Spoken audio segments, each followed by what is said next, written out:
నేను మాట పడనండి అంటారు చాలామంది. ఎందుకు పడవు? నువ్వు పడాలా, నువ్వు పడడానికి పిలువబడ్డావు. అదేంటంటే మంచి చేసి ఎందుకు పడాలి?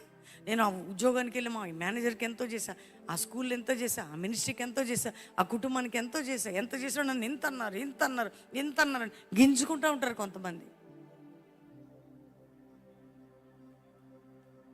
బైబిల్ ఏం చెప్తుందంటే నువ్వు చెయ్యి, చేసి బాధపడితే అది సహించు, అది దేవునికి ఇష్టం. అందుకు నువ్వు పిలువబడ్డావు. దాన్ని గింజుకోవడం ఎందుకు? మేము అంత చేసామండి, ఇంత చేసామండి, గుర్తింపు లేదండి, వేస్ట్ అండి, అదండి ఇదండి, అసలు ఇట్లాంటి వాళ్ళండి అట్లాంటి వాళ్ళండి అని నువ్వు అంటావు కదా, అది అంతా పోతుంది. అట్లా అక్కడితో బ్లెస్సింగ్ వెళ్ళిపోద్ది నీకు.